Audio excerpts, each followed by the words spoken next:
Chapter 14. The Fourth Stage of Self-Love. I was in a room with two men. I seemed to be in some kind of military service. We knew that an explosion was imminent, and we were about to die. I seemed to believe that I would still exist afterwards. Seconds later, the explosion came. I felt warmth. No pain. Just warmth on my skin. Then I was in a bright white place that was filled with soft, warm, white light. I'm not sure how long I was there before I noticed that I had no form. I was also aware that I was on the other side, and was a little pleased that even though my body was gone, I was still alive. Then I heard a female voice whispering to me over and over again. She whispered, "Your thoughts create, your thoughts create, your thoughts create." Then it became, "Your thoughts create your world, your thoughts create your world." I remember that whisper so clearly. I can hear it now as I write these words. And then I woke up. I learnt later in the day that my dad's Aunt Lizzie had died that morning. Might my dream somehow have been a communication from her? I thought so.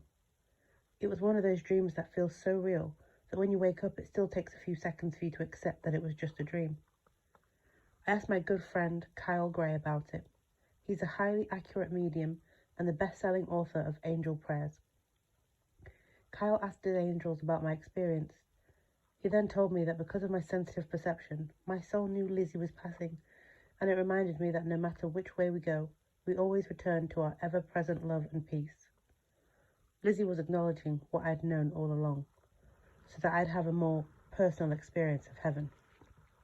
He said, my mind had basically created a scene of going to heaven, so I could see that it was all love. Wow, that was my response. I trust Kyle and have been on the receiving end of his astonishing otherworldly communication skills on more than one occasion. I believe in what he said. It feels right to me. Some might think that a scientist has no place talking about life on the other side. I would disagree strongly. I don't subscribe to the idea that consciousness is inside the head or produced by brain chemistry. Such a notion doesn't account for the wealth of research that shows correlations between the neural states of people separated by a distance. I believe that consciousness is fundamental to reality and that in a sense everything is animated by it. My belief is that just as different shapes, forms, textures and colours of life exist, so different shapes, forms, textures and colours of consciousness exist too, some of which we might interpret or know as angels, guides, or deceased loved ones. In some ways, the brain acts like an aerial that tunes into a frequency that extracts from reality what we know ourselves and others. Could the consciousness of my dad's aunt have visited me for real? I believe so. I believe that when her brain ceased to function, her consciousness was no longer identified with her physical body. She was unable to be anywhere, and she was able to communicate with me. This leads me into considering a fourth stage of self-love. Might there be a kind of fourth stage in the self-love progression from not enough to enough? Okay, might there be kind of isn't the most scientific way I've ever posed a question. But that's because of the fourth stage might be construed as spiritual or religious, and some might not agree with it, that it even exists. And while many of you will believe in God, spirit, universal consciousness, or whatever you choose to call it, many won't. But regardless of spiritual or religious learnings, every one of us needs love to grow. That's a fact of biology. And it's also a fact of psychology. And every single person on this planet deserves to know that they are worthwhile, that their very life is relevant, and that's also a fact. So in the spirit of being authentic, I'd like to present some of my personal views on the nature of existence and why fundamentally we all matter. It might surprise you to know that the atoms in your body are 99.9999999% empty space. That's 13 nines after the decimal point, if you haven't counted. That's like you standing in an empty room that's the size of an average city. It's funny how you're solid, isn't it? Your atoms are made of a subatomic particle, protons, neurons, electrons, croutons, morons, and quarks. Okay, there might be a couple of made-up particles there, but I'll leave it to you to guess which. Particles themselves aren't really made up of anything. If you were to prod one, it would feel like the air around a magnet feels when you try to push two of the same poles together. More energy than substance. Particles emerge out of what's known as the quantum field. It's a field of energy. That's it. There's nothing solid in the quantum field. It's just energy. If you distill down the basic belief in science, we are really all just a bunch of atoms, round about 10 to the power of 28, give or take a few. How is it that we can even think? The conventional assumption is that it's all controlled by brain chemistry. Makes sense. But what if our consciousness, or let's say our being or essence, is more than the sum of its parts? What if consciousness isn't even inside our head? What if it just feels that way because we have a head? If we didn't have a body, would we still exist? People who have had near-death experiences would say so. Anita Morjani experienced being out of her body and watching a resuscitation attempt on it. Her awareness was detached from her body, similar to how mine was in a dream. Her body wasn't at all necessary for her to be conscious.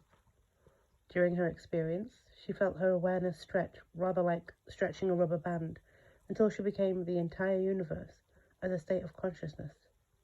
She understood the meaning behind the words "I am," which many spiritual and religious texts refers to as the name of God. Anita knew that it was not "I am this," or "I am that," or "I am a human," for instance. Anything after "I am" was smaller than the infinity that she knew herself to be at that moment.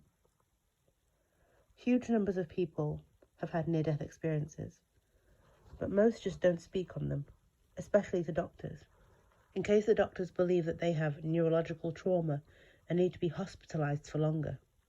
Would you risk that? When a doctor is sympathetic, however, and patients feel that they can speak freely, the numbers indicate that the experience is surprisingly common. A study by Dutch cardiologist Pim van Lommel of 344 cardiac patients who had flatlined and been resuscitated found that 62 of them, 18%, had experienced a near-death experience. Other studies have highlighted a similar statistic. I won't go into the arguments for and against near-death experiences because they would fill an entire book. And that's not what this book is about. But rather than writing them all off as hallucinations or something else along those lines, could we consider that these experiences are telling us something about the nature of reality? If it's true that our consciousness is infinite and exists not only outside of our brain, but throughout the universe, how might it be that we feel ourselves to be human, and how does it relate to self-love? We might think of the brain akin to a smartphone that's connected to Wi-Fi or even a TV. The movie that we watch on our TV set isn't actually inside the television, even though it looks as though it is. Closer inspection of the TV will teach us that the actors are not miniature people inside the set. The movie is actually buzzing around the atmosphere at close to 186,000 miles, 300,000 kilometers per second. That's about the speed of electromagnetic information is being transmitted. The television tunes into the frequency of the movies and extracts it for us to watch. If I were to fiddle about with the wires or circuitry in my TV, it would affect the quality of the signal. In a similar way, damage to the brain can affect the signal quality of consciousness. In science, we have stood by a long-held assumption that the fact that damage to the brain affects consciousness means that consciousness is produced by the brain. But the same reasoning would mean that movies are created by the wires and circuit boards in a television set and not simply received by the television aerial. I don't mean to diminish the assumptions made in science, I was trained as a scientist myself. I love science. But science is always evolving. We're always discovering new things and expanding upon the assumptions, theories, and experiments of the past. The idea that consciousness is outside of our brain, in fact, everywhere in the universe, ties in well with a growing number of experiments that seem to show connectedness between people who are separated by a distance. For instance, studies that use scans of the brain to show that the neural state of one person is correlated with the neural state of another. When one person is stimulated, or even sends a thought by imagining the other person, the neural state of their partner matches theirs. For example, in a 2004 study, 60 individuals were paired into 30 groups and separated in different rooms of approximately 33 feet, 10 meters. One person in each pair was asked to send a thought or an image to the other. When they did, the brain of their partners reacted in sync. In the book, The Sense of Being Stared At, by Rupert Sheldrake, a former fellow and director of studies at Cambridge University and current fellow of the Institute of Noetic Sciences, wrote that when RAF pilots in the Second World War were aiming to shoot down at the enemy's plane from behind, they were advised not to stare directly at the enemy pilot because the intensity of their stare was known to make them turn around. Surveys have shown that 70 to 90% of people say that they have sensed someone staring at them from behind. And in one survey, 83% of people said that the person they stared at turned around and looked at them. Many CCTV surveillance officers report that people seem to sense when they're being covertly watched. Have you ever heard your phone ring and immediately got a sense of who it was, then found out that you were correct? Sheldrake tested this in a 2009 study. Volunteers between the ages of 11 and 72 offered 3 phone numbers of friends, colleagues, or family members.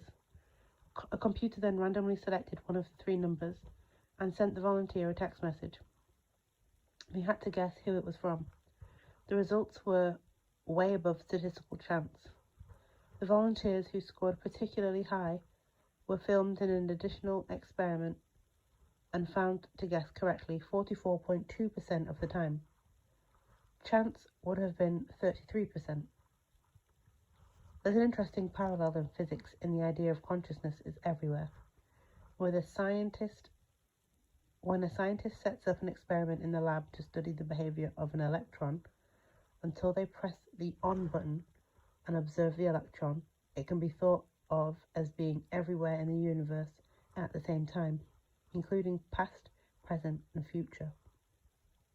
This is known as the Feynman sum over histories, also known as path integral formulation. The late Richard Feynman is considered one of the most highly gifted scientists of all time. He won the Nobel Prize for Physics in 1965. The sum over histories assumes that the particle, like an electron, to get from A to B, it can take every conceivable path. So rather than move into a straight line, like a ball rolling from one place to another, it can conceivably zigzag. It can also jump 1 trillion times to the left, and even zip forwards and backwards in time, do a little jiggly dance, and stop off at a little patisserie in France and enjoy a coffee and an almond croissant before eventually arriving at B. As ludicrous as that sounds, whoever heard of an electron dancing? There's nothing in the equations of quantum physics that says that it can't happen. In fact, equations that have led to great advancements in science only work out when you make the assumption that until it's observed, a particle is pretty much everywhere. Does that sound like a description of consciousness? Consciousness, too, can be thought of as being everywhere until we observe it. Basically, that means we, our consciousness, essence, our being, etc., are smeared over the whole universe, past, present, and future. Wow.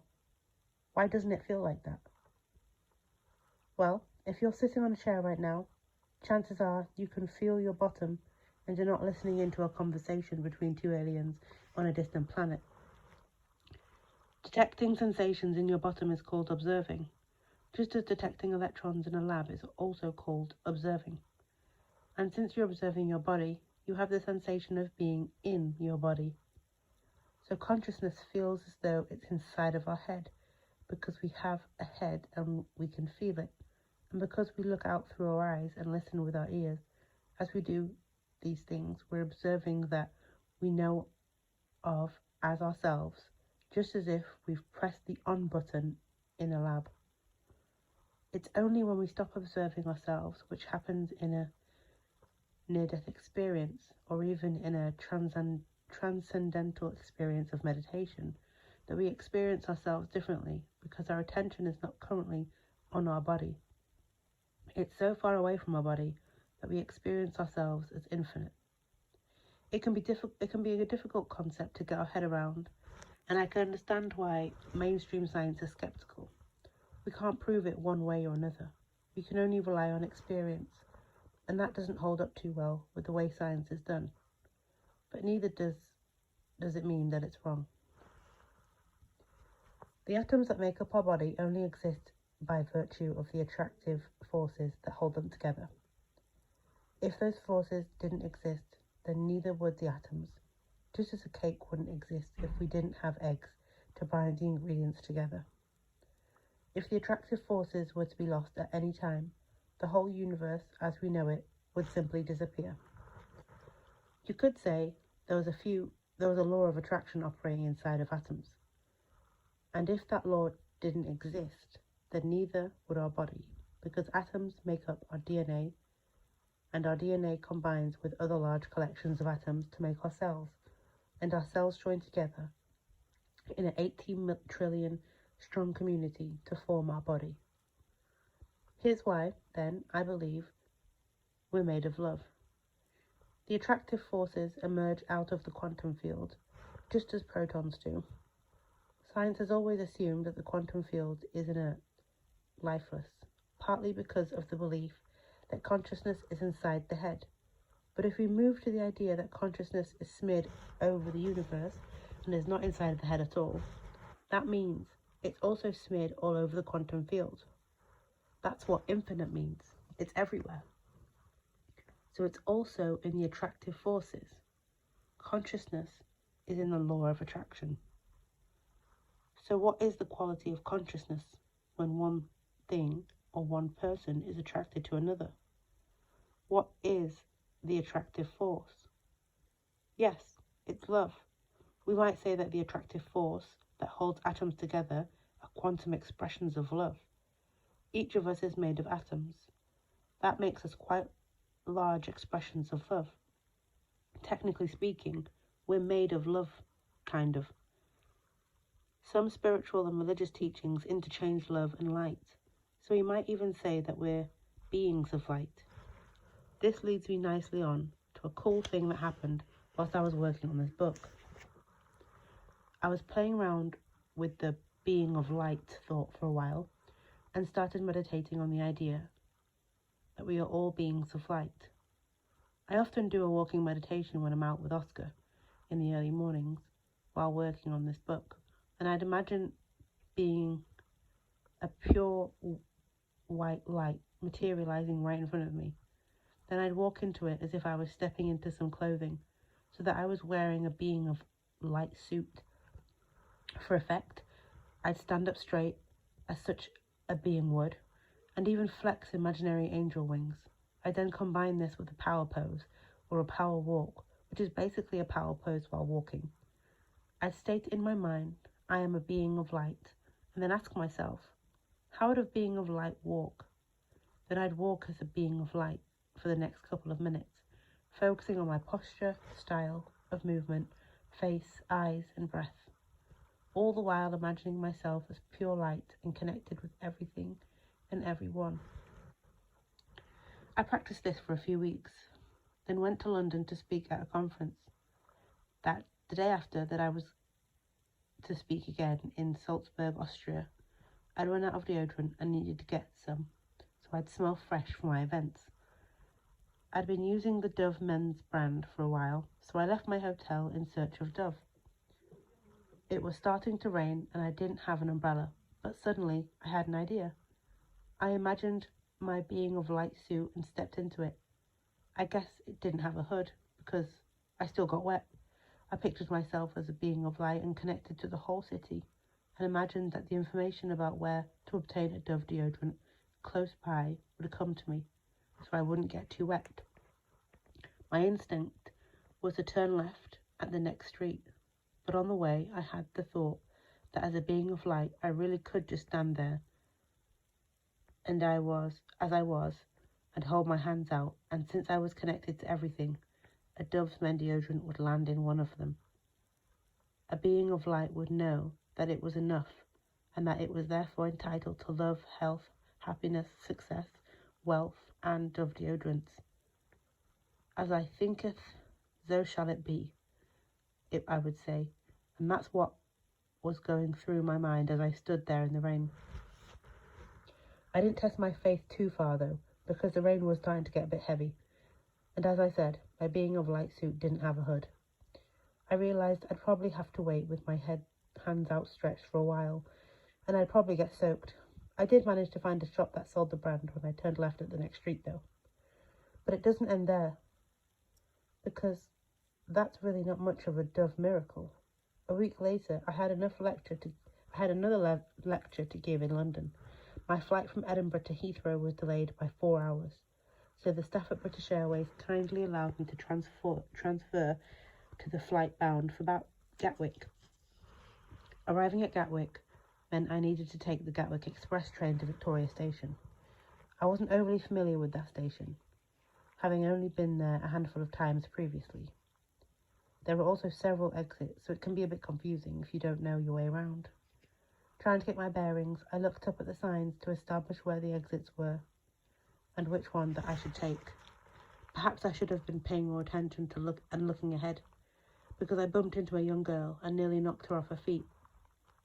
I instinctively stretched out my hands and said, "I'm so sorry."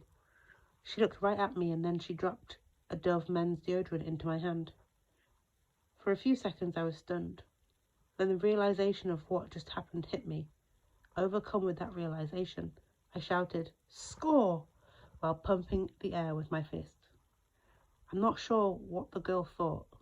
Maybe that I was rather an excitable chap, or even that I'd been travelling for a while and I was a bit smelly. Who knows? Several dozen heads turned too, and I'm not sure what they thought either. I actually kept the deodorant in my pocket as a totem, a reminder of what happened that day. I've not even used it, well, apart from once, when I'd run out of deodorant and was due to speak at a conference for the following day. I sense a pattern.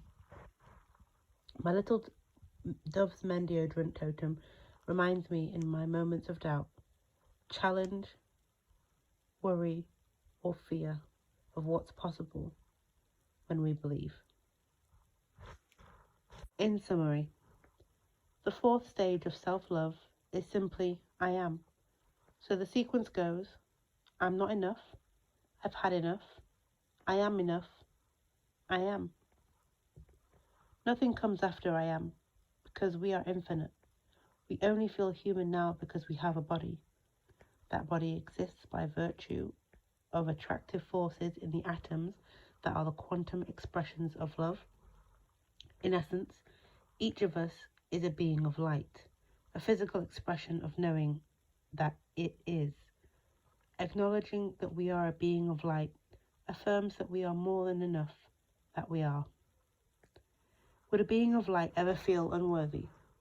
Would it ever feel that it didn't deserve to be happy, to have a love in its life, to be successful, to have money, to have a promotion at work, new shoes, a meal at a nice restaurant, some time by itself or a hot bath on a Tuesday? What do you think? It wouldn't even ask the question. It wouldn't feel either deserving or undeserving. It would just know that if it wanted any of those things, then that was fine. It wouldn't have to earn the right to them. It would just be 100% entitled to them. There would be no reason why not. You are that being of light. Sit with that thought for a moment. You are entitled to be happy and to have love in your life, to be successful, to have money, a promotion at work, new shoes, a meal at a nice restaurant, some time by yourself, and even a hot bath on a Tuesday. So go right ahead.